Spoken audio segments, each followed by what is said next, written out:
আসসালামু আলাইকুম রহমতুল্লাহি বারকাতু। আমি doctor Kamal Hossain, consultant homeopathic medicine.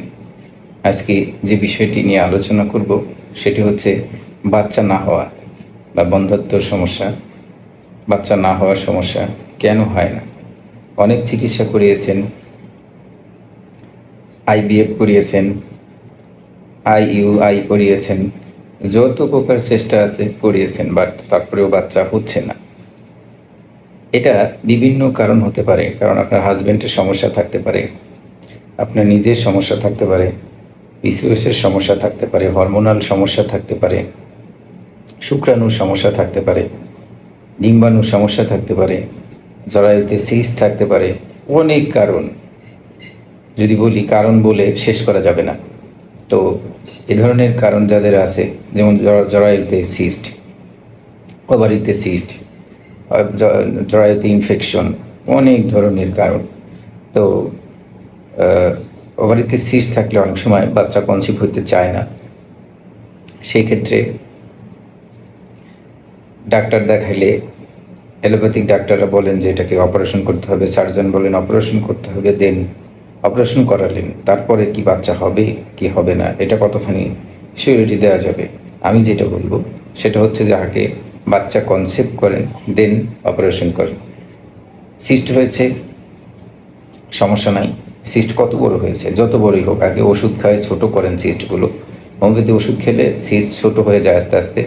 ছোট হওয়ার পরে তারপরে আপনি কনসেপ্ট করবেন, কনসেপ্ট করার পরে ডেলিভারি হওয়ার সাথে একসাথে আপনি সিস্ট অপারেশন করে ফেলতে পারবেন। আগে বেবি কনসেপ্ট করতে হবে। দেখা গেল অনেকেই আছে সার্জারি করার পরে আর বাচ্চা হয় না। এটা প্রায় সময় দেখা যায় যে সার্জারির পরে অনেকেরই বাচ্চা হয় নাই। সেটা রেয়ার কেস, হয়তো তার কপালে, কার কপালে কী আছে জানি না, হয়তো তার কপাল ভালো না বিধায় হয় নাই। তো অনেক সময় এটা হয় না। আমরা আমাদের দেখা মতে অনেকেরই দেখেছি যে সিস্ট অপারেশন করার পরে অনেকেরই বাচ্চা হয় নাই।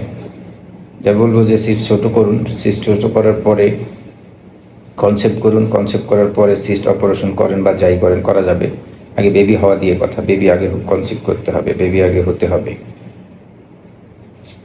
এই ধরনের সমস্যা যদি কেউ কারো থেকে থাকে, বলবো যে স্বামী স্ত্রী উভয়ই চিকিৎসা নেওয়া দরকার। কারণ শুধু একা স্ত্রীর উপরে দোষ দিলে হবে না, দুজনকেই পরীক্ষা নিরীক্ষা করে দেখতে হবে। দেখা গেলো যে এখন যেটা বেশি পাই আমি, সেটা হচ্ছে যে এতদিন পর্যন্ত স্ত্রীকে দোষ দিচ্ছেন বেশি করে, যে স্ত্রীর জন্য বাচ্চা হয় না।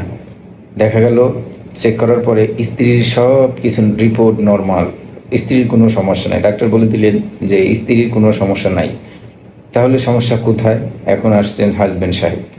হাজব্যান্ড সাহেবকে টেস্ট করার পরে দেখা গেল যে ওনার শুক্রাণুর সমস্যা, বীর্যে শুক্রাণু নাই 0%, যেটাকে বলি আমরা অ্যাজাসপারমিয়া।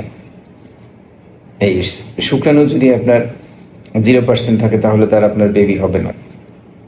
তাহলে দোষ হলো হাজব্যান্ডকে ট্রিটমেন্ট করাতে হবে।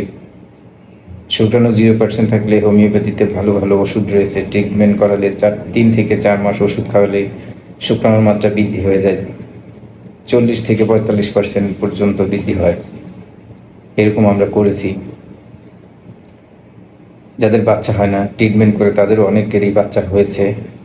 আসলে আল্লাহ যাকে দিবে, কারু ছিলে দিবে, এটা বলা অনেক কঠিন।